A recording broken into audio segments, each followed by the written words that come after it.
And we're live. Hey, Hi. we're back. Hey. Hi. Back and better than ever, Hey. Yeah. kind of. Mm-hmm. Hey. John, you weren't here last week, so I would love, because we had a big, long discussion, but I want to get your opinion on your thoughts with the whole Activision Xbox acquisition thing. Feels like it came out of nowhere. Yeah. 100%. Yeah. Yep. The bits and pieces I've seen here and there make me feel cautiously optimistic for the studio being run a little better. Because we already know that, what's his name, Bobby Kotick has to leave when the sale's complete next year. Yeah. But Like in the $300 million is pushing him out the door. I mean, yeah, I know that pisses me off, but there was no way he was ever going to get actual comeuppance. Let's be Yeah. real. True. For sure. Yep. So yeah, I don't know. It's I'm mixed on it.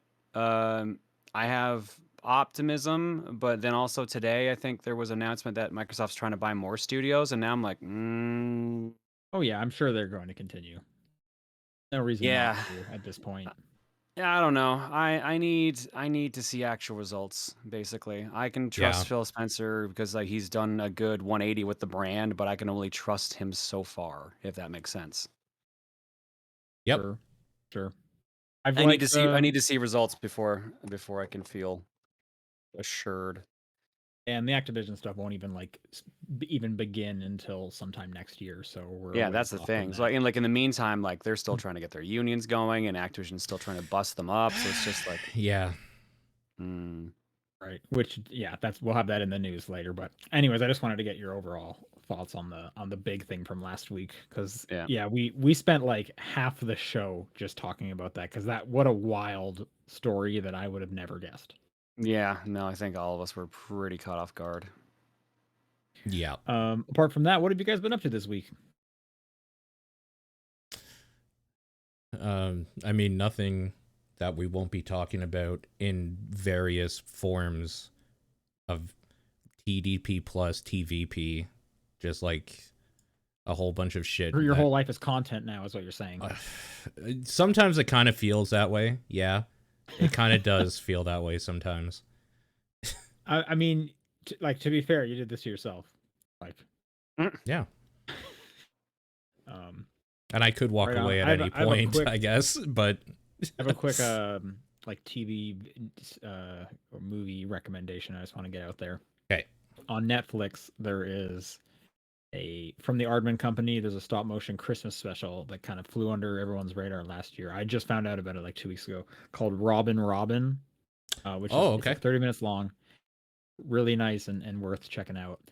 On the other hand, there's a stop motion movie that I watched last week from it was some European studio. I'd never heard of it before, called The House. Oh, yeah. It's creepy and kind of fucked up. Yeah. So, like Paul, I think you would really like it. I've heard.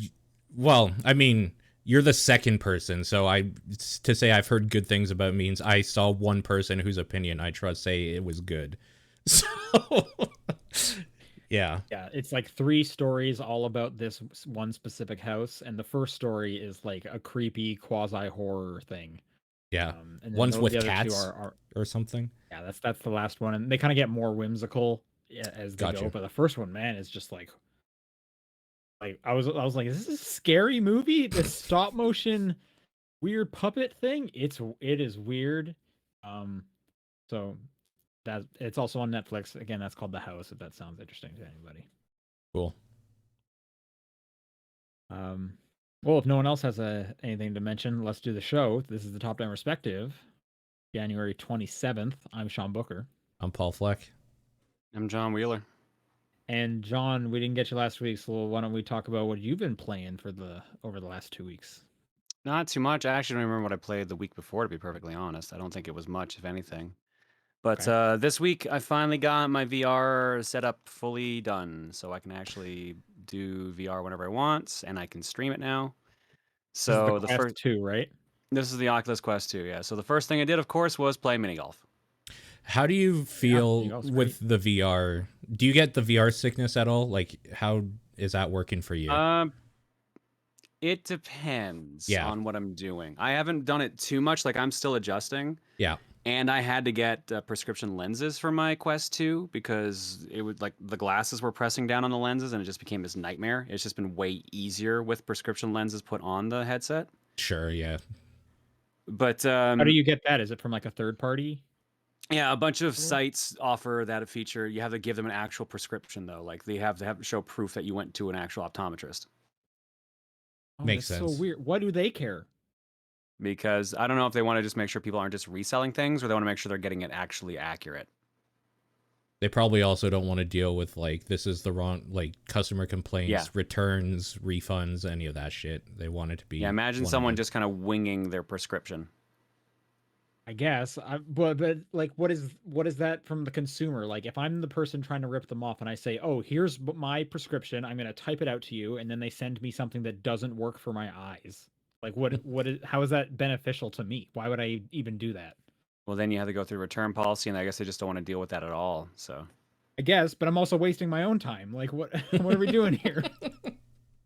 I want to waste my time. God damn it! You're not letting me. Yeah, but it also keeps them from producing producing other. It keeps them from producing things for other people at that point too. Like it's actually tying up the actual process. So I get it. Okay. Yeah. Either way,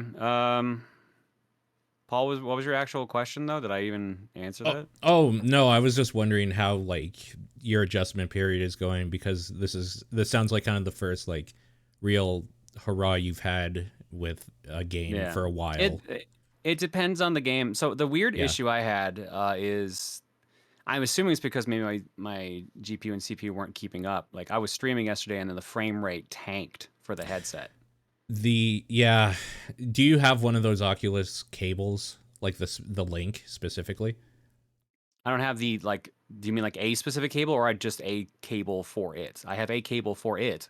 Yeah, I was trying the Air Link the other day though. Yeah, there's a branded cable called like the Oculus Link to give the headset more power. They recommend that one because it is just like a high information load cable or whatever compared to the standard I tried that, ones. but it was USB-C to USB-C, and I don't have a C port, so I got a USB-C to USB-A cable and was using that. Oh, I see. Okay.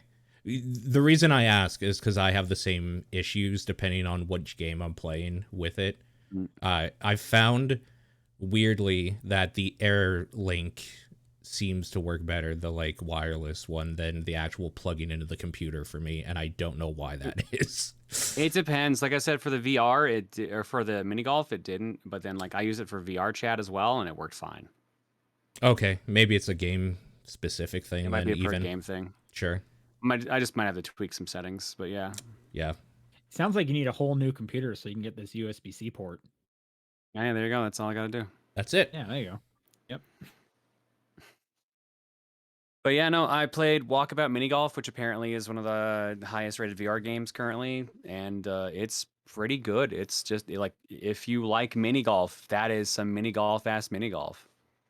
It comes with like 7 or 8 courses right away, and then you unlock harder versions of them once you play like a full game on them.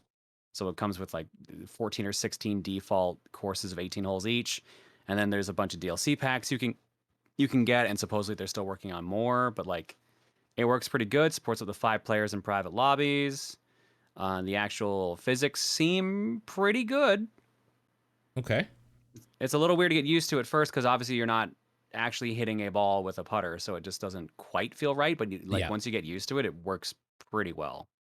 Maybe to help, you could break out the old Wii peripherals where they sold. I've thought about that. I'm like, would that make a difference? Like, I'm still holding a controller, so I still have that part. Even like a dowel or like anything would make a difference. I think just to have the feel of something resisting. In your hand. Just get like a 9-iron. Just bring it down there and swing it around. Yeah. I mean, the only problem is like I don't feel like hitting the ball, so of course, like I'm like, oh shoot, did I use too much power or did I use not enough? Yeah. So if you want the full experience, you're gonna have to get yourself a ball on like a rubber band that you attach to the ground because you don't want to like. Okay, no, he's actually okay. This idea was better than I thought it was gonna be. Actually, yeah. So you can get the full resistance, and then you just gotta hope it doesn't come back and hit you in the leg. True. This was a better idea than I expected. It was I thought he was actually just gonna basically say just make mini golf in your home, which is the actual easy solution. Well, I'm one step away from there. Sooner or later, you just he's right. He is one step away. Yeah. Yeah. I can see the shitty future tweet now of somebody on like a mini golf course with a VR headset on playing. Yeah. This is a legal way to say that you have the copyright for that, though. People have to pay you rights now if they make that claim. thing. Patent pending. Yeah. Just say patent pending. Yep. I'll print off this video podcast, This podcast. one frame at a time, put it in and mail it to myself. Yep. There you go. That's how you do it. Yeah, but that's fun. The mini golf game's fun. Played a bunch of that. There's extra different colors for balls around each hole, so you can go search around on a mini scavenger hunt. And then when you unlock like the harder versions of each course, there's an actual scavenger hunt with like hints you need to figure out. And then you go around finding like, let's say like 12 bottles with notes in them, or like 12 little origami foxes that have notes in them, and they unlock special clubs for you to use. So like my club is actually also a sword. It's like it's got like a scabbard and everything. Cool. Classic, yeah. So do you own this through the Oculus store, or is this No, through I have Steam? this on Steam. I'm using Okay. VR link for this. Yeah, or Steam okay. VR. Because I just looked it up. Yep. It's also on that store as well. Yeah, the only Oculus game I have, like Oculus store specific, is Resident Evil 4. Yeah. And I was supposed to play that last night on stream, but we were running late. So Sure. I was once playing mini golf as a kid. I think it was like my birthday, and my friend was like being extra goofy by pretending he's gonna like really hit the ball really hard like he's golfing. But I was standing right beside him, and he whacked me in the eye, Oh, like God. my eyebrow area, huge lump there. Happy birthday to me. Oof.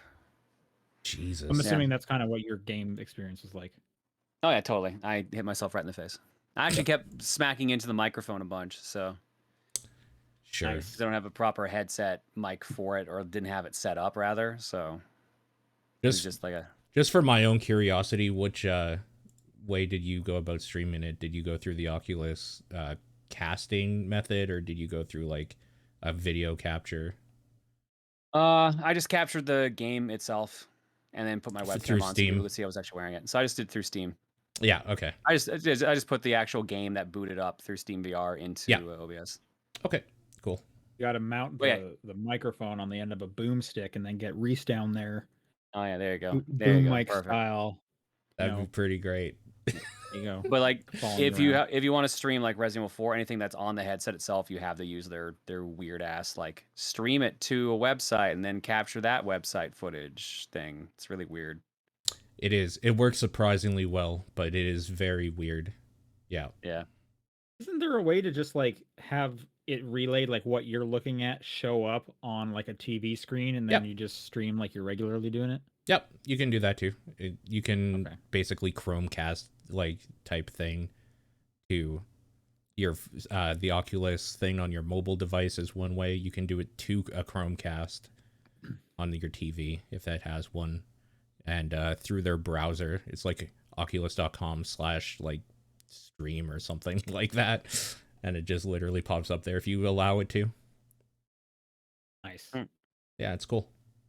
Yeah. So played a bunch of mini golf, played VR chat, which that is a ride and a half. Sure. Because I did it on stream. I did it on stream with chat, so that was just chaotic. And I was playing this game for the past week or so called Vampire Survivors. So this is not a VR game. This is an actual Steam game. So I've heard some good things about this, but every screenshot makes this look terrible. What is this? This is basically Smash TV meets Castlevania. Okay. You're just yeah. So you're a Castlevania-like character. It's like a parody character of Castlevania characters. So like your first character is basically Simon Belmont. He has a whip that just attacks on a timer.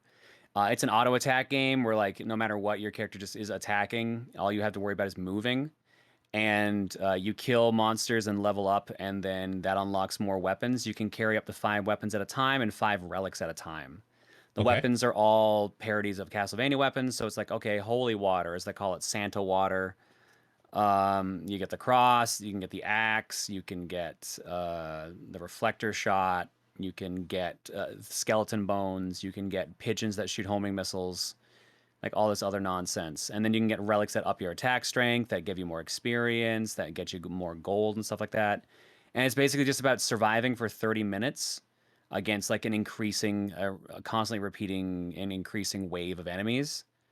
So it just becomes like this hectic, like bullet hell kind of game. But at the same time, like when you get a good build, like you are invincible. And it's just satisfying, just mowing down like waves and waves of enemies. This is early access. This isn't even fully out yet. Wow. Yeah, no, this is very early access, but it also has like this ridiculous amount of reviews that are all positive. I think last I looked, it had 99% overwhelmingly positive after almost 6,000 reviews on Steam. That's insane. Yeah, on Steam it has 11,798 overwhelmingly positive, 99%. Holy shit, Wow. it's almost doubled since last time. Yeah. And I streamed this for the first time Saturday. Yeah. So in a week it's doubled. I have heard about this from some other people. Like, I've seen the name, and then I looked up a screenshot. I'm like, what are they talking about? This looks terrible. But, it's fun. the way the you game, described it sounds you good. can tell it's early access, but the gameplay is really solid. It's fun. It's a fun time waster. It sounds kind of like a mobile game, which is good. Like, fine. Yeah. As like a second I could see that. thing. I could see that as a comparison, yeah. But like the only control you need to worry about is moving and then like just turning on, like picking your ability when you level up. It's just fun just seeing if you can survive against the waves. You earn currency so you can unlock more characters and upgrade more abilities and weapons. Oh, and it's only like $2. They seem to be updating it. Okay. Yeah, it's hella cheap too. Yeah. Okay, this makes sense now to me. I thought it was maybe like a $10 thing or something. No. Okay. It's like $3 Canadian, $2 US. It's good. I highly recommend it. Cool. Maybe I'll check that out. That's all I'm playing basically. Survivors. Oh, what about you?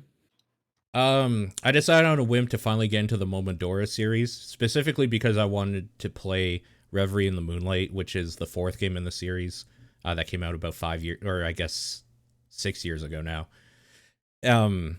So when I was looking at that, I was like, well, why don't I just play the first 3, because I heard they're short, and that's what I did. So I've played Momodora 1, 2, and 3, and it's been kind of cool seeing how that series has progressed from that, I think, originally dude to his company that like he's put together around it eventually, because I think it was just him and maybe a couple other people for the first one. It's very, very basic. And it plays more like Cave Story, the first one. Like where I was gonna say, isn't the first one technically not even a Metroidvania? Like they're very different. It's very much like a Cave Story. It's very linear, different levels, and every level has kind of like a bunch of rooms that you have to platform your way through and kill enemies to get through, and you have different types of guns that do different sort of things. It's very Cave Story-esque in a lot of ways. Very obviously very inspired by that. And then the second one kind of takes some of those ideas and turns it into a small Metroidvania, and then the third one became kind of a bigger Metroidvania, and then the fourth one, which is the one I'm going to be playing next, the one that most people probably know about because that's the one that like you've seen on Steam or whatever, Reverie in the Moonlight. That is a full-fledged Metroidvania. This is like what we're doing now sort of thing. So I'm excited to get to that because for one thing, that has full screen. You can full screen that one, and it has just native controller support that works, and the other ones kind of don't. So I had to go through Joy to Key to map some like keyboard stuff because they're very much just itch.io games, and that you use a keyboard. And even on the pages, it's like, sorry, controllers is not supported. Use these programs if you want to use one, that sort of thing. That series is great, though. It's I'm very happy with what I've been playing with that and seeing the progression within, like, I think I've been playing one a night because they're extremely short. And obviously these were made within years of each other. So, of course, like, I'm just seeing the progression through, like, real quick time here. But it's been crazy how those ideas have been progressing and getting better every time into like a full product, which is the next one I'm going to be playing. I highly suggest people check that thing out. The first 2 games are free on itch.io. They're like for whatever you want to pay for them, but they're free on his site as well. And then I believe the third one is on sale right now, but it's even normally it's like a couple bucks. It's nothing essentially, and I don't know if the other ones are on sale right now because I own them, so I can't see if they're on a discount or whatnot. But if you like Metroidvania games, those are easy to knock out in a night or like a weekend or whatever, and they're pretty cool. It was fun Uh, kind of going looking- like through all of Yeah. like a game series, but it can be hard because they're typically a lot longer. With these being like an hour long, it's like actually doable. The last time I did that was with Mega Man Zero, 1 to 4, and those were like 7 to 10 hours each, casually. So that was definitely much more of a process to go through those. But it is fun. Momodora 3 and 4 are on sale right now on the Steam Lunar New Year sale. Like it's like $4 Canadian right now to buy Momodora 4. That's You were really saying good. there's a fifth, like kind of an offshoot one. Yeah, there's the most recent one is called Minoria, Minoria, made by the same people, same company, and it came out in 2019. So that's the most recent one. That's the fifth release, and they're looking. That's the 3D one, right? I don't know because I haven't really looked into it. I know I own it because it was part of a bundle at some point, but I don't know which one. But yeah, I know I own it. I haven't really looked into it yet. It is. Doesn't look 3D. I think it's still a screenshot. 2D one that uses maybe like 3D rendering assets for. It's a different ish art style. It's less pixely. That one looks still good too. side scrolling. Yeah. No, I see Momodora Moonlit Farewell is also in the works right now. There's a trailer and everything on Steam. Yeah, that's what actually kicked all of this off. Is that I saw that was he announced that they're working on that or whatever, or that the Steam page for that is now up, which I didn't know that was even being worked on. And then there's trailers and everything. It looks gorgeous. It does. And then I was like, oh right, I need to play that other one that's on Steam. And then I looked into it more. I was like, oh, the other ones are easy enough to like find. I might as well just play through all of them because they're short looking. And it's been really, really cool. That series is very, very good. And if you like Metroidvania games, you shouldn't sleep on them. They're super cheap. They're really easy to get through, and they're just fun. They're very good. I played a game last night called Sucker for Love First Date. Now, okay, this sounds like an FMV game. This is an eldritch horror dating simulator visual novel with waifus of elder gods. Okay. I should preface this by saying it does have like tropey, cutesy anime dating sim things part of it. There is no nudity at all, so like you don't have to worry about any of that stuff. It is very violent.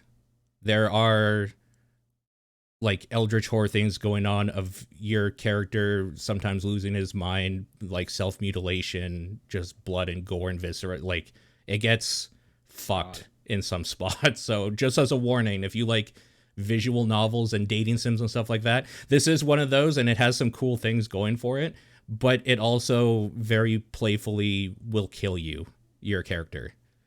It's kind of more in the line of like a Doki Doki Literature Club.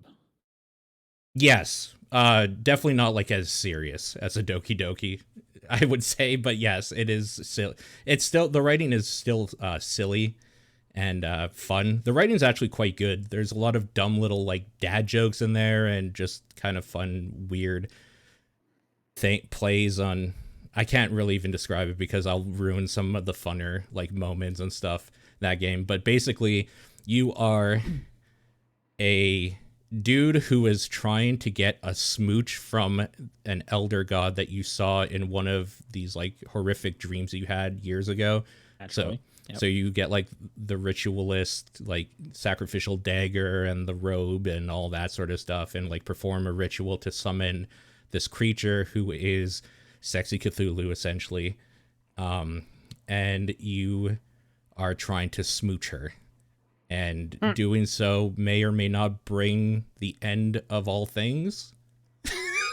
So anyway, that's chapter 1. Chapter 2 is that they add another elder god into the mix who is that character's sister. And there's a whole weird like double dating thing going on there where you're like doing stuff to like date one of the elder gods while doing stuff to date the other one while the other one's like not available or whatever. It's weird. The gameplay mechanic is that you have a ritual book, and this book has different rituals you have to perform to like basically keep them happy or like to do things for them. Like, and in the ritual book, there's things that you need to perform the ritual. So like one of them might be do this with like red lit candles with no lights except whatever while wearing the robe and stuff like that. So you have to kind of mix and match and kind of do exactly. It's like a cookbook for dating elder gods essentially, and like what you have to do in there. And that's kind of like cute and fun to begin with. But then I think the thing that's really interesting is in the third secret act or chapter, they take that and make a huge gameplay element of you are trying to survive being like essentially like having your mind flayed by a fucking another god essentially. And the book is like kids are calling it these days. And the book is telling you how to like perform ritualistic counter evils to counter the things that are like trying to kill you. And that thing is really, really good. Sucker for Love First Date is surprisingly like just amazing in a way I wasn't expecting. And it's like 4 hours long. It's pretty cheap. But if any of that sounds interesting to you, again, there's even a trigger warning at the very beginning of like self-harm, mutilation, blood and gore and stuff like that. It is not a kid's game, and it is very like, it's playful, but instead of boobs and gore and stuff like that, they go for just ruining like your mind and stuff. It's cool. It's so up my alley. It hurts. It's so good. I mean, regular dating will ruin your mind. Am I right, fellas? Oh, Heyo. That's all I've been playing. Cool. Before Sean hops in, I looked it up why I was confused about Momodora. Yeah. Momodora 5 was 3D, and then they canceled the project, and they started working on that one that Paul was talking about instead. Gotcha. Okay, I didn't know about that. Yeah, so Minoria became what was supposed to be a 3D platformer in Momodora 5. And there's footage out there of it. And that's what I saw, but I saw it before the cancellation. So that was the confusion. Sorry. Go ahead, Sean. Cool. I started Nobody Saves the World. Paul talked about this last week. This game is utterly delightful. I like it quite a bit. If you like seeing the numbers go up, just getting like an ungodly amount of silly quests sent your way, and constantly pausing the game to turn those quests in because you hit 50 guys with this one attack, and then you hit 100 guys with this other attack, like that's the game for you. It has co-op. Yeah. Hell yeah. It's got online co-op. I think I heard it doesn't have local co-op, which is that's weird. Kind of, it's weird because even the way the online co-op works, if player 2 leaves the screen for like, they have a 3-second countdown and then they just get killed. So they're locking you to one screen, which is a very local co-op kind of thing to do. Yeah. So that they don't have to make like split screens. So it's like built for local co-op, but they just don't offer it. That is weird. Yeah. Isn't that such? I'm so curious. And again, I just kind of heard this like secondhand knowledge. Like my friend I was playing co-op with was like, "Oh yeah, by the way, I was reading that they don't have local co-op," and I was like, I guess the main menu does say online co-op whenever we launch this, but I'm very curious from like a development standpoint why they weren't able to put in local co-op, because I would assume that would be the easier one to implement, and it would almost be like you need this step before you get to online co-op. Yeah, and they did local co-op before with Guacamelee, so yeah, I don't know. Super weird. But anyways, online co-op, so that's great. And it helps with a lot of the stuff because a lot of the challenges are like, you got to use this special kind of attack. Right. We have a couple options to do it, so we can kind of split amongst ourselves. It also allows us to go through the form tree faster because each of us are like taking a section and working on those simultaneously. Do you both get credit for the challenges, or does it only go to host, or like how does that work? We both get credit. So okay, good. like when we do a challenge, we'll get like the form points. Yeah. And each of us can use the forms, like we share that, so we get both credit. And then we also get your like character levels up, and we're pretty much one character that just happens to be split in two.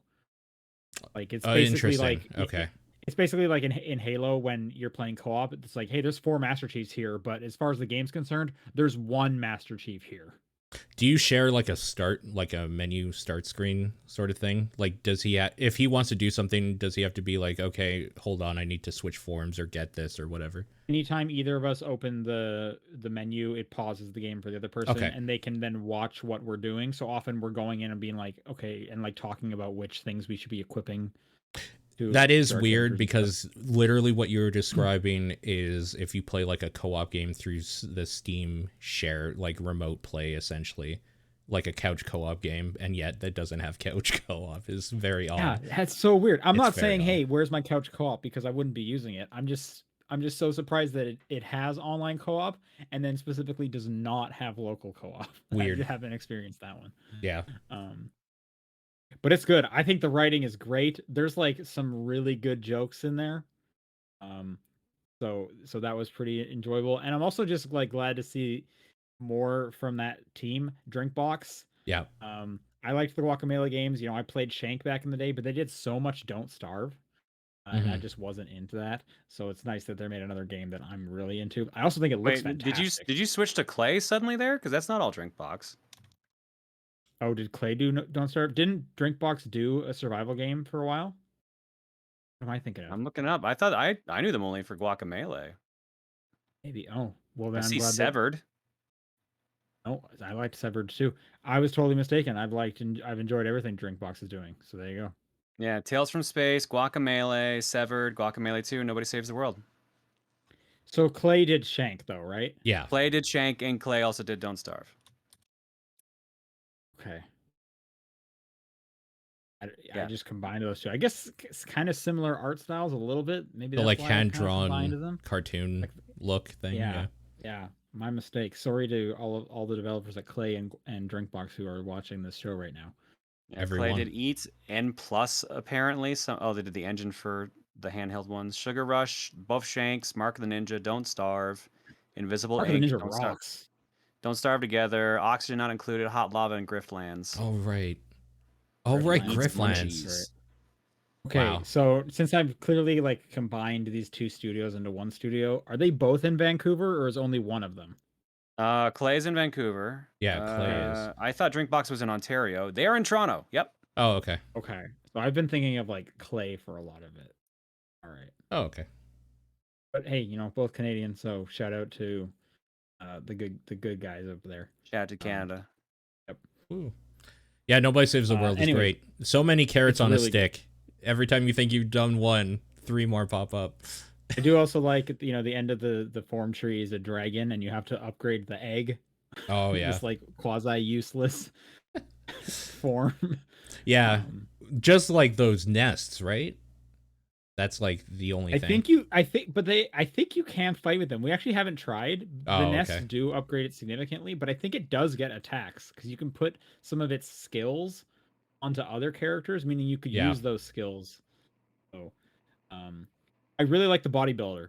That's probably my favorite one. Super Okay. useful, gets so much health, and also is just hilarious to look at. Fair enough. Trying to think of what were some of the ones you loved, Paul? I liked any of the ones that just had like I didn't have to change for movement stuff. So I liked the mermaid because I didn't have to go to another form. Like whenever I got to water, I could just keep moving. I ended up just using the like slime dash for a lot of stuff to just move through that world really quickly and poison shit. Like the slug. The horse is pretty useful because The horse is okay. Attack. Yeah. I like the horse quite a bit. Also like because the horse attacks backwards, that you're just running through these dungeons backwards. Yeah. Which is pretty enjoyable. I thought the magician was pretty funny because he's like a busker magician. We kept thinking like it was gonna be like a mage, and then it's just this shitty wizard, or not even wizard, this shitty magician that's in his main attack is like pick a card. It's pretty good. I like that. It's a good game. It's very funny, and I think it looks really nice. I love the art style of it. Yeah.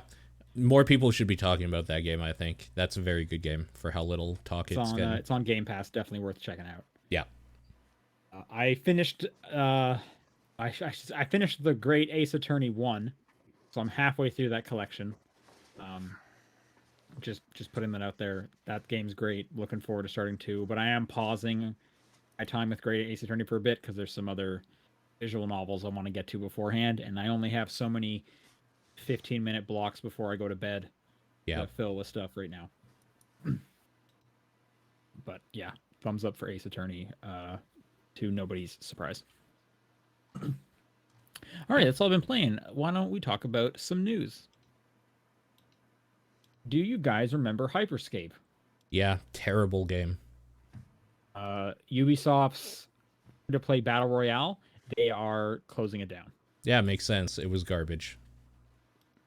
I wasn't a huge fan of it. It was hard though, like because the movement was so fast and the verticality of everything. It makes sense though. I haven't heard anyone talking about this game in months. So it is going to be shut down as of April 28th. Okay. Steam Deck, we got some more news about that. Specifically, we're getting a launch date of it. It is coming February 25th.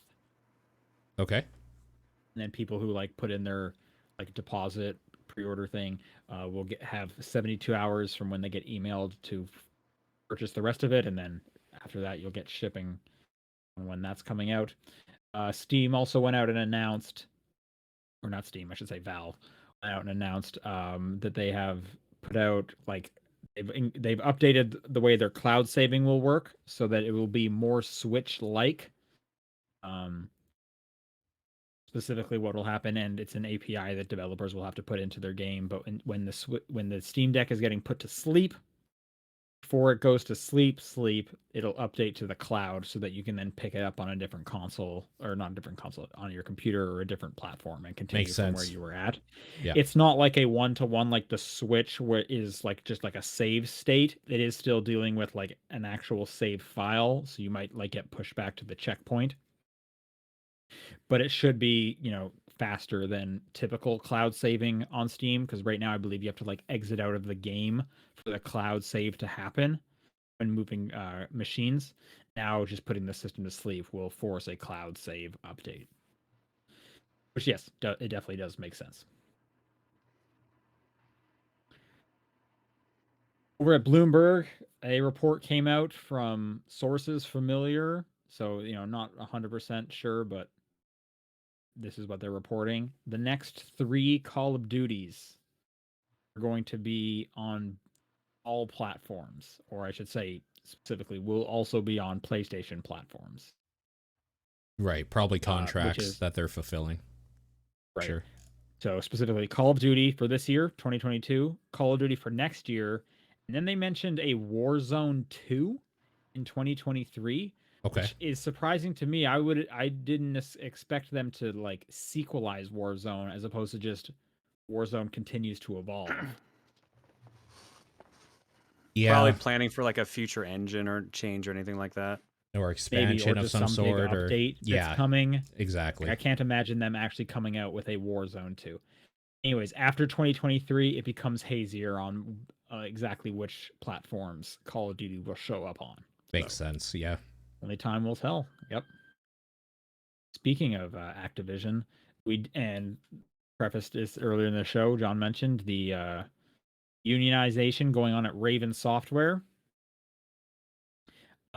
If people remember, the bunch of QA testers were asking Activision Blizzard to voluntarily approve the union, or not approve. What's the word I'm looking for?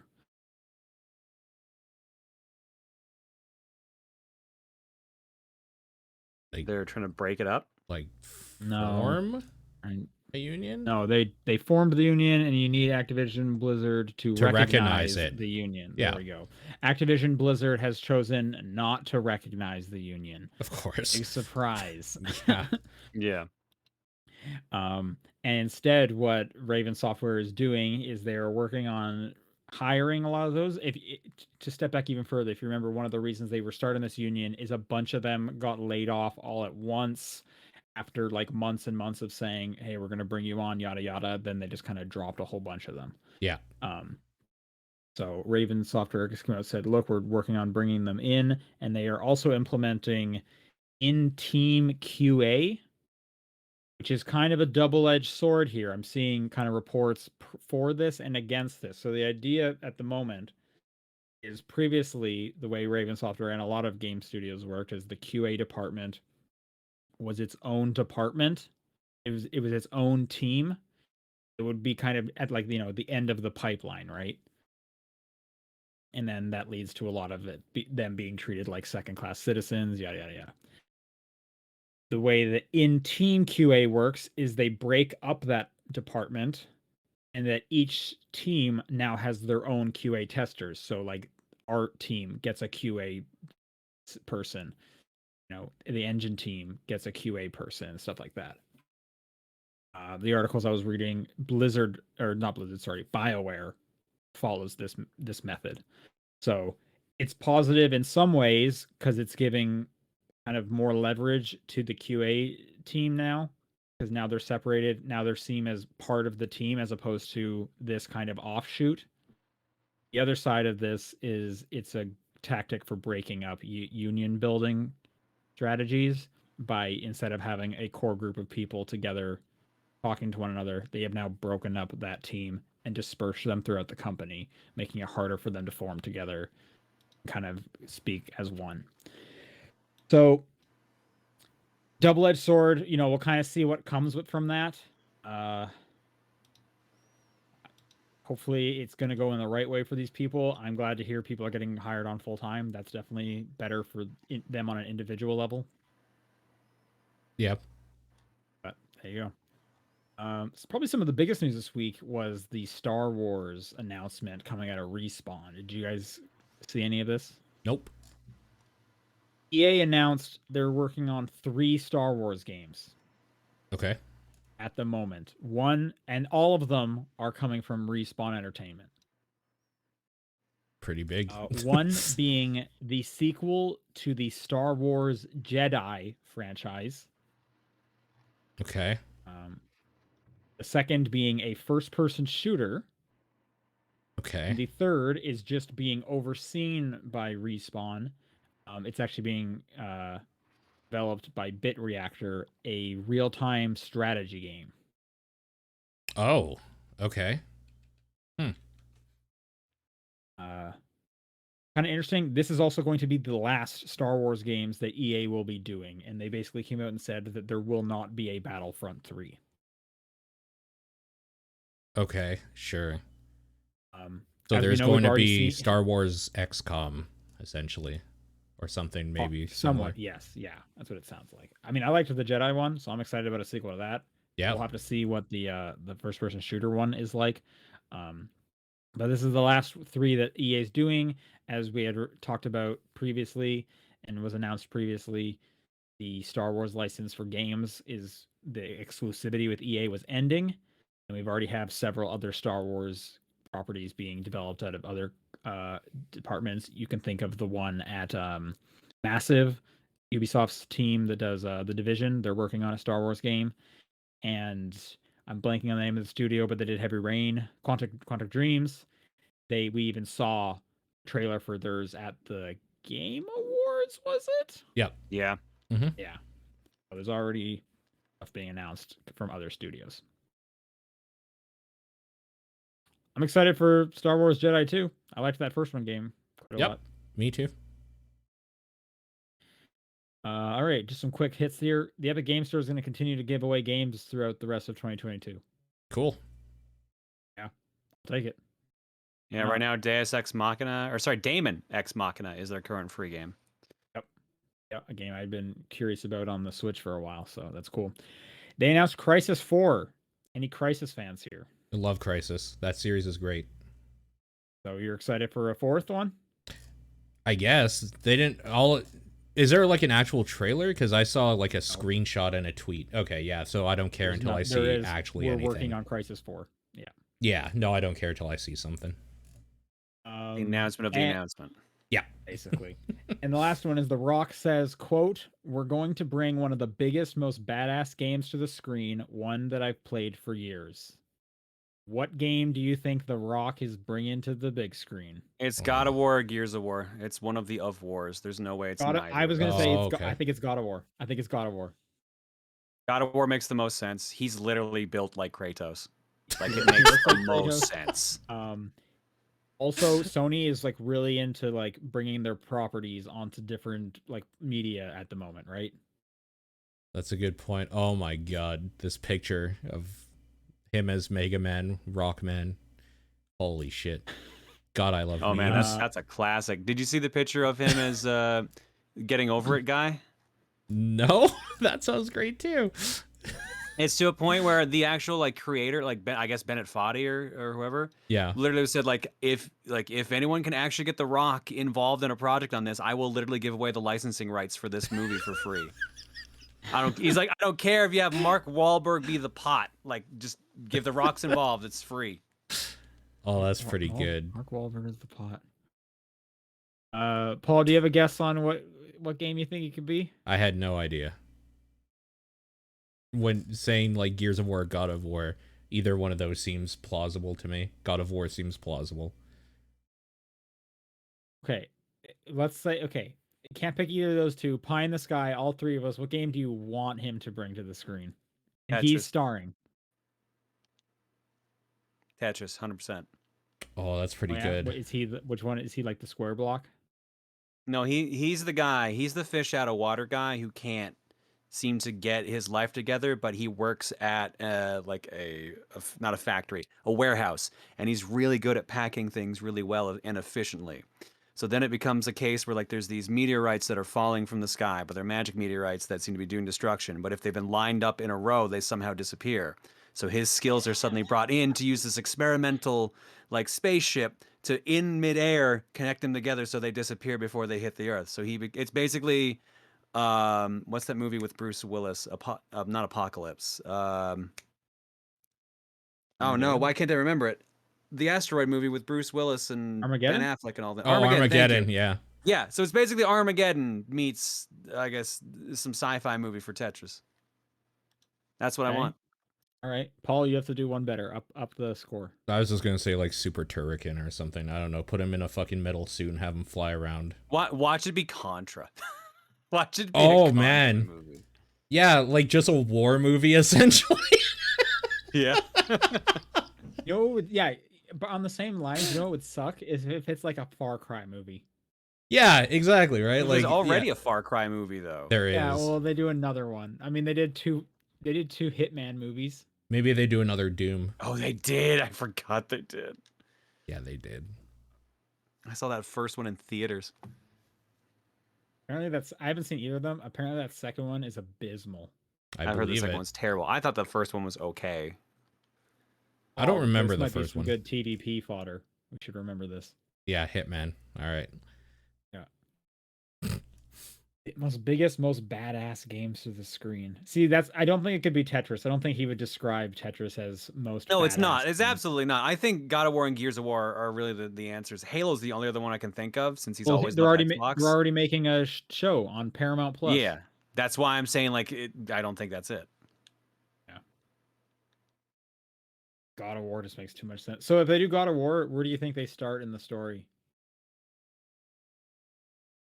Is he like angry Kratos from like God of War 1, or is he? I bet it is. I bet it's God of War 1, 2, and 3 mixed together with like a kind of a flashback deal from the current one.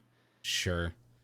That makes the most sense to me because it's like him telling his son the entire thing, or I see. In the trilogy, he had a wife and daughter. Remember? Yeah, he had a kid. Yeah. But they died like immediately in the first game, so or like they're already all dead. In like flashback stuff. I think it was like because of him or something, and that's partially why he's real angry and killing all the gods or something like that. I can't quite remember it. It's got to be God of War. I'm gonna be shocked if it's not God of War. All right, that's gonna do it for news. Let's do some questions. If you would like to send in a question, it's topdownperspective@gmail.com, at TDP Podcast on Twitter, the Discord channel, or John's P.O. Box. Paul, would you like to start us off? Yeah. I would actually start off because I actually got mail. Oh, holy shit. All right. It's from Oogie McTalk, who says, question for Top Down Perspective. Have you ever sent fan mail to a celebrity? No. Does like GamePro magazine count as I a mean, if you celebrity? consider them a celebrity, then sure. I bet at the time, little Paul did, and I want to know what you sent in. I'm sure it was like Unless it was dirty. Well, I don't remember exactly what it is. It was definitely one of those like contests of like design your own like Mega Man character or something. Like it was definitely one of those. Like, what did you design? No, I'm trying to remember what it was now. It wasn't that I'm picturing like small. I'm picturing like a young Paul at a table, and he's drawing Paul Man. No, Paul Man. Yeah. It wouldn't even be the worst Robot Master they've designed officially. Oh god. No, it wasn't that. Like that was just an example. It was for like a contest for something, but it was probably a contest to like win a Super Nintendo because I didn't have a Super Nintendo for a long time. I grew up with Sega stuff mainly. Oh, that explains a lot. I don't know I can't remember what it would have been. It might have just been like a trivia thing or like right in with like your favorite whatever. That is so long ago. Yeah, nothing for me. Same thing. Unless we count the same thing as Paul. Like I wrote in Nintendo Power, and what'd you write in? I just wrote in like trying to enter those contests because they always came with cards. Each issue had a contest. Yeah, they weren't like memorable. The Mega Man one was memorable to me because not even because I remember that contest, but because I remember seeing what some of the submissions were like in a few months later when they posted them and just being like, I could have done better than this. Like these are absolutely terrible. But yeah, no, they were pretty much just like basic answer a question and like maybe we'll send you something. So they're pretty not memorable. Yeah, I don't think I have. I don't think I've ever written into like a magazine or whatever. I do remember the Shonen Jump magazine, which people don't know, it was like a collection of manga each month. Mm-hmm. They had these little cards. I think the idea was you would like fill out the answers, and it would be like, hey, what's your favorite like manga currently in Shonen Jump, or how would you rank these ones in Shonen Jump? And I think the idea was you would send that in to start a subscription or whatever. Yeah. I just remembered for like the first handful of the issues that I was getting, I was just filling those out and being like, all right, and then putting that card in the garbage just because I just wanted to like fill out the questions of like rank all of them in order. And I was been like, I don't like One Piece at all. And then looking back, I'm like, what are you doing, young Sean? One Piece is great.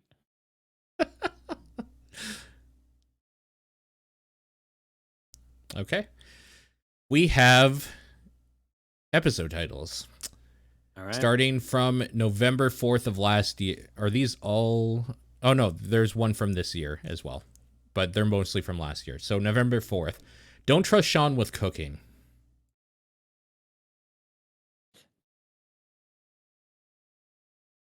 I have no idea.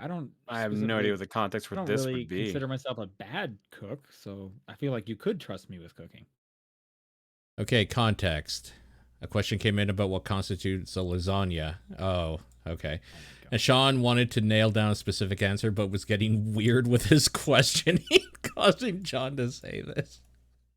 I was gonna say, I thought I said it, but I don't remember like what he would have even said about the lasagna stuff at that point. I mean, I remember as I was trying to get like a definition. We were talking about like what constitutes as noodles and then what constitutes as lasagna because of that. So.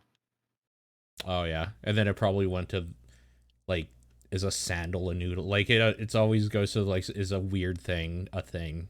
So that's probably what. Yeah. November 11th, the internet peaked at Hot Wheels reviews. I think I'm talking about my nephews at that point. Yeah, I think John talked about this because I don't remember specifically it. Yeah, I don't remember either. It must be. Because I think you did come back from playing with your nephews and you were talking about Hot Wheels, weren't you? Well, this is November. Hot Wheels with them. No, because that would have been December that we did that. That was from Christmas. So. Oh yeah. I might have talked about my nephews being into like YouTubers and stuff like that. So maybe. Oh okay. Context. You were asked about how to handle a child's internet capabilities. John remarked his nephews mostly watch Hot Wheels reviews on YouTube. Everyone agreed that's as good as the internet gets. Sounds right. They're into they watch Dream now, which makes me sad. Like one of my nephews literally has a shirt of his. I'm just like, oh. And it's a streamer or something. He's a well-known streamer and YouTuber for Minecraft, and apparently he's just like an asshole. Yeah, it's a bummer because like the content is like, yeah, I could see why a kid would like this or want this, and that's fine. But like, he's a piece of shit. So you know that, and you're like, well, I can't say anything about it. Yeah, John, you just gotta like gift them a Rosa John shirt and be like, "This is." Oh yeah, they'll love that. They'll love that exactly. Nope. November 18th. Smell like a forklift. I know what this is. 100%. Nope. This is the Sega friend. Yep. Sega I can't cologne. The damn word for it. No, thank you, cologne. Yeah, the cologne line. Yeah, that's right. Yeah, that was the Shenmue one specifically. Yep. Because I've been working with and in warehouses for years, but every time I think of a forklift, I still think of that fucking game. Okay, 25th of November. Reporting live from American Thanksgiving. This was Sean's travel. Right? It was Sean saying that, yeah. Probably me, yeah. Recorded, yeah, at Thanksgiving. Context. Sean was celebrating American Thanksgiving on the road. Yeah, that's an easy one. December 2nd. 100 new messages.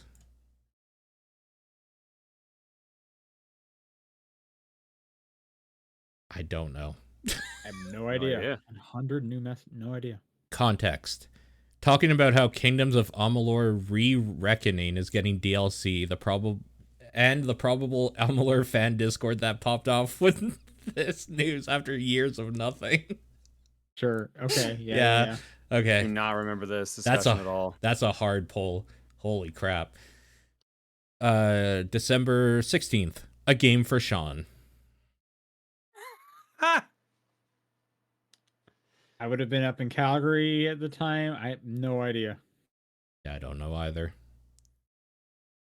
I don't remember you playing anything specifically that's like, this is a game for Sean. This is 100% like my jam. Or okay, December 16th, I would have been playing like Forza, maybe still. I played a lot of Loop Hero that time. Is that a game for Sean? I don't think I would have said this is a game for Sean, but I mean, I like Loop Hero. Context is, okay. Telltale announced a game based on The Expanse. Sean noted that he is the middle of that Venn diagram. Yep. Okay. I never would have guessed that. The 23rd of December. Emotional support tire. Emotional support tire. What was the date of this? The 23rd of December. Emotional support right before tire. Christmas. I'm trying to think. Did one of us get a flat tire? I didn't get a flat tire, no. No, my tires have been fine. I mentioned I don't think I mentioned that my friend had their tire blow out. I don't know. I think it's that. I have no idea. Someone in the chat really likes this one though. They know it apparently. Emotional support tire. Okay, Sean talked about how this one time someone stole most of his bike, leaving behind only a tire. Oh yeah. Okay. I don't remember how that came up, but yes, I think I found that tire the other day. Actually, when I was up in Canada, I was helping my mom clear out some of the garage, and I found a bike tire, and I was like, "Is this my old tire? When did I bring this? How did I even bring this up here?" Maybe you mailed it up. It would have been during the time that I was like transitioning from like internship to like living there for good. So I could have driven it up. Why did I not throw away that tire? Because you kept it as a reminder to be careful with the bike, maybe? And a warning to all future bikes. I am much more careful with my bike now. Final one from the 6th of January. Episode 600. Ninja, I'm coming for you. I know this one. Yeah, this is John coming after Ninja because he played Fortnite. Fortnite, yeah. New Fortnite streamer. Yep. The actual thing with my nephews, yeah. Yeah. Context. During Christmas, John tipped his toes into Fortnite at the behest of the nephews, found himself enjoying it, agreeing to play with them online. Sean wanted him to say this and become a Fortnite streamer, but John figured that wouldn't end well. All right, thank you for sending those in. Kevin writes in, you're in a text editor, and you have some text highlighted that you want to delete. Do you use backspace or the delete key? Backspace. Backspace. Backspace. There you go. I think, John, do you want to take this next one from Raster? Oh, we're swapping up? Okay.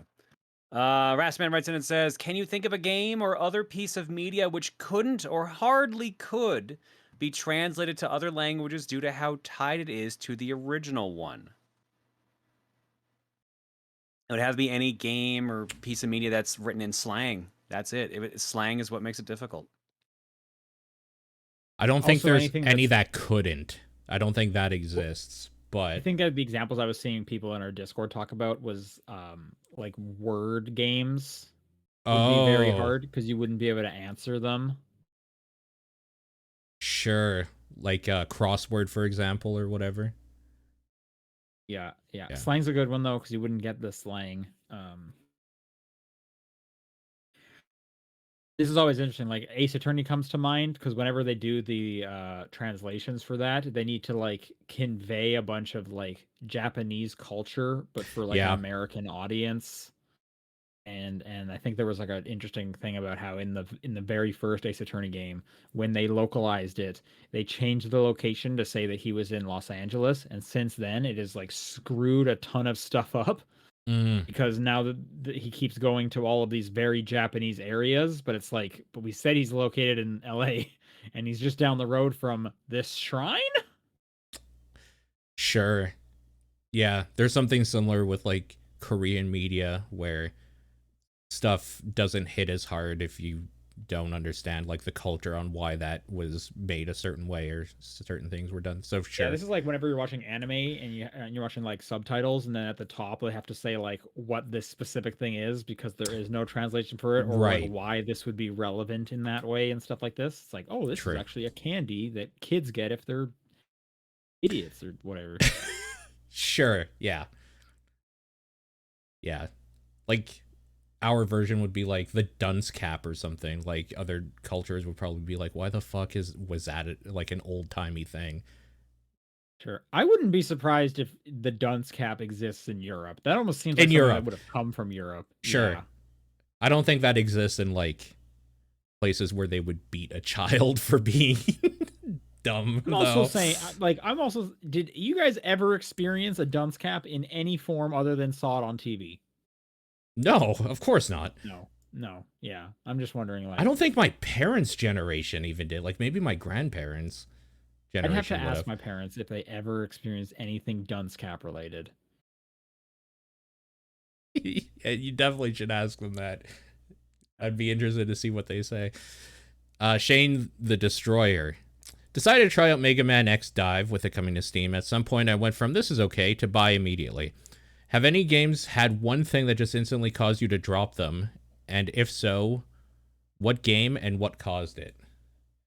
Oh yeah, they put buy like BYE as in like no. Oh, I thought it was buys and purchase. No, like see you later. Okay.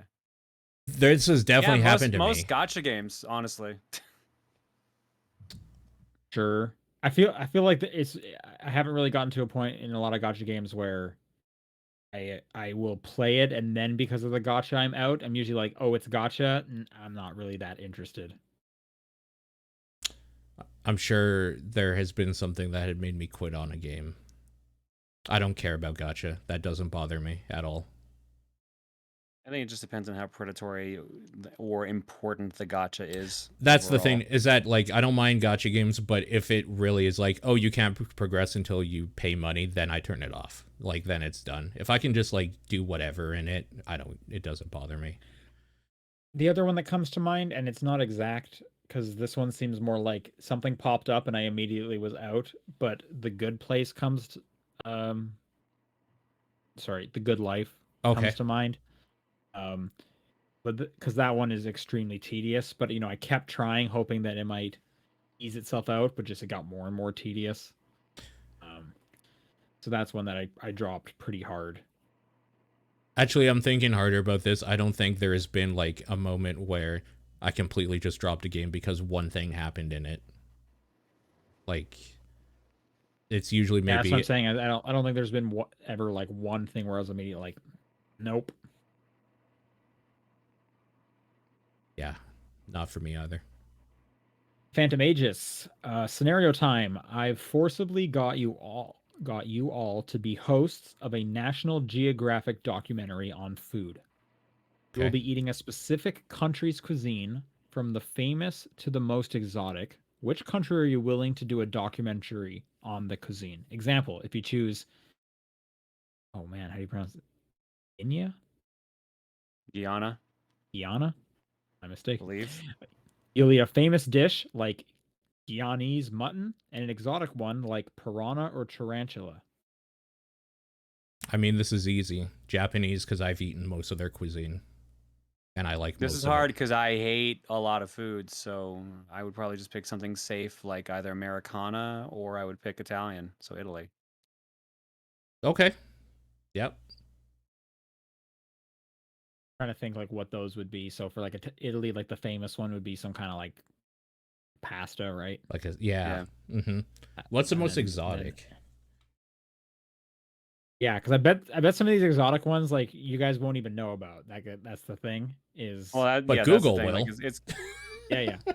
But I'm saying even though you're choosing ones that you think are safe, I bet the exotic foods from there are going to be like, what are we even talking about? Oh no, here's the answer. The actual answer for me is none because I hate most foods, so I would be miserable the entire time. Too picky of an eater, I guess. Yeah, I got too limited of a palate. What are you coming across, Paul? Well, I'm coming across a lot of places 15 places you should try if you're in Italy. I'm not exactly getting the results I want. Welcome to Google. Yeah. What happens if I type in most exotic Japanese food? Oh, it's probably like blowfish or something, right? Yeah, fugu. I mean, the first one here is like grilled eel over rice. Which I is love eel. Yeah. I mean, like okonomiyaki's on here, so I love okonomiyaki. this is Great. not helping. So the thing is, I don't even. That's exactly. And like, what would I do? I'll try anything once. I'm not a huge fan of the idea of eating like some weird ass bugs, like a scorpion and shit like that. I would rather eat like a weird meat of like a, I don't know what comes to mind, like sheep's head from Iceland or something like that, before I have to eat like a centipede, like a grilled centipede. You know what I mean?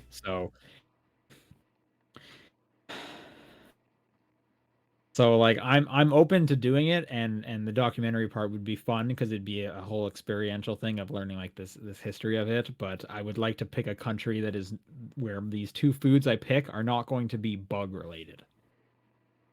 And this person even mentioned an exotic one like tarantula. No, thank you. I do not want to try a tarantula. I mean, I would probably try it once, but yeah, you would. Like, not I don't know if I could. Not like if I had to cook it I'm assuming this is like made for me in the way that like you would be served. Yeah, it's gonna be made in the most optimal way. Like, honestly, in that case, I would try like literally anything once. I don't think I could. My girlfriend's talked to me about like going to China and having street vendors be like selling like fried scorpion. See, like, I don't think I could do it. No, that one scares me because if there's no like actual regulations with like street vendor stuff, and especially in places like China, you could just die. Like, I don't know that I like that. Okay. It has to be like for you. It has to be like made by somebody who knows how to make food, like in a restaurant. How are you gonna know if this person knows it? Like, it has to be like in a restaurant or something. I'm guessing if it's through a travel channel, they're probably gonna vet like who we go to.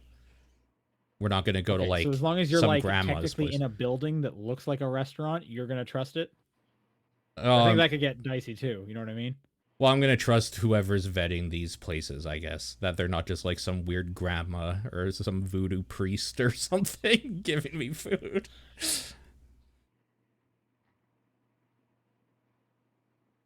All right. VGC Kenny writes in and says, do you want an eventual Game Pass monopoly where Game Pass just has all the games and that's what gaming is in that future? I thought maybe you meant Monopoly at first. Like, The that board seems game? Yeah, this seems weird. I mean, absolutely not. We lose as consumers if there's not competition. Period. Stagnation happens.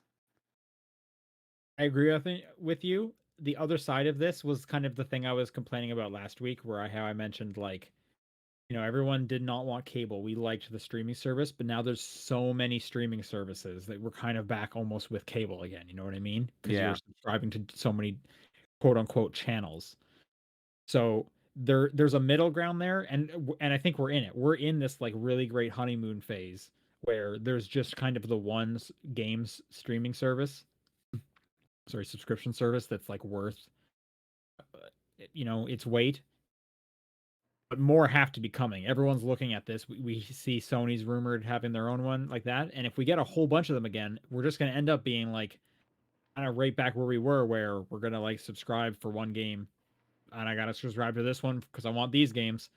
I'm subscribed to this one because I want these games. So it's like there's like a good and a bad, and it's just kind of waiting for the shoe to drop on one of those directions. Do you know what I mean? Yeah, if Game Pass has everything, Game Pass will be like $100 a month instead of $15. We need competition. Period. Always. I totally get it. Yeah, no, competition is good for the consumer. At the same time, with the value I get, like Game Pass, I would pay more than I currently am for Game Pass. I mean, they tried to raise it and they couldn't. So they'll try again. It'll happen. Oh, they again. will. 100%. Yeah, absolutely. It will go up for sure. Netflix just went up again last week, right? So like Game Pass is going to go up for sure. And I mean, that's where you're right. We are in the honeymoon period where we should enjoy it now because things will change and it'll be pricier and more shit to do. And yeah. Yep. I mean, like last 2 years ago, we had Movie Pass and I was going to a movie almost every second day. And look at Movie Pass is gone now. Yeah, because people actually used it. It was too good of a deal. Yeah. It's far too good of a deal. And there you go. Dead writes, in the next 5 years, will Nintendo release a first-party title on PC? Probably not. I'd be surprised. Do you think they ever would? Yeah. Give me a not. You don't have to give it a date. Do you think 10 years? Yeah. I almost think they in 5 years maybe. But I think it'd be like some cross-play kind of situation. I definitely think cross-play is a thing likely in 5 years. I definitely think that third-party studios or whatever that they have tight-knit relationships with is probably, first-party Nintendo. Well, I mean, there already are like Switch games that have cross-play with PC games. Sure. But like this is Nintendo first-party, so like...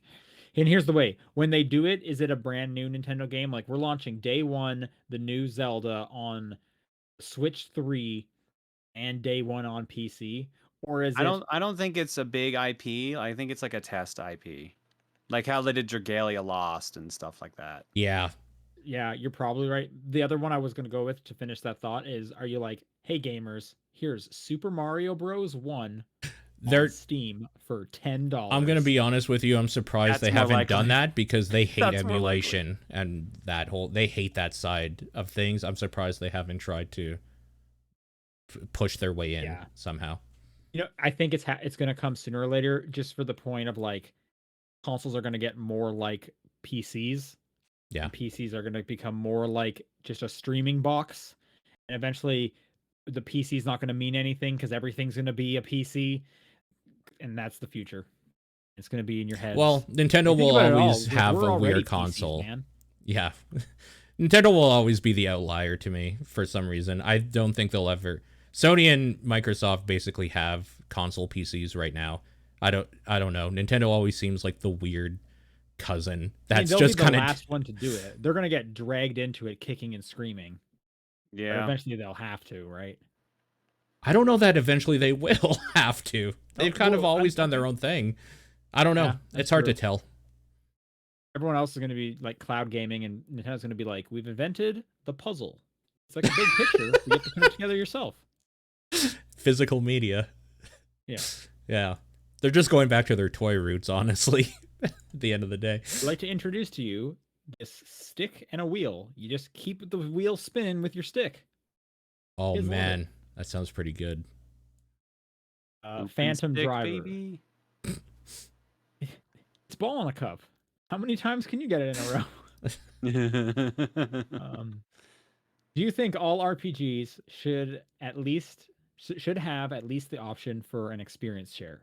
This way, it eliminates grinding to keep party members at similar levels and allows the party to easily be switched at any time. Or do you think it makes the game too easy and/or ruins the charm of classic RPGs? Should always have the option. Give me you that should option. always have an Always option. Any game where like my secondary party is not also leveling up just ensures I will never be using those party members, and that's a bummer. Yep, agreed. You should just give us every option so we can customize our own experience for the most Or play. that, yeah. At the very least, have it as a turn-onable option. I get it in Pokemon when you have like 150 different monsters you can have, for example. Like when you just got a party of 7, but the game only supports like groups of 3 or 4, and you just have like, oh, there's this other team I just don't want to use. And they're like 5 levels behind now, so there's no point focusing on them. Like it sucks. I am a big fan of a player level, and like you're leveling up. Like in Pokemon, the way you could do it is your trainer levels up, and as your trainer is more experienced in handling Pokemon, every Pokemon is now able to like do like say level 7, their level 7 ability because you can handle them properly. Like I like that more than actually just saying this Pokemon is now smarter or better at fighting or whatever. I like just the main thing leveling up, or items leveling up that you can switch between party members. I like that stuff way more as a system. Okay. Yeah. That's going to do it for questions. If you would like to send in a question for next week, it's topdownperspective@gmail.com, at TDP Podcast on Twitter, the Discord channel, or John's P.O. Box. What's your game of the week?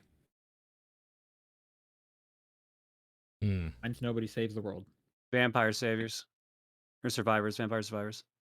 Man, I'm going to give it to Sucker for Love. That thing was real good.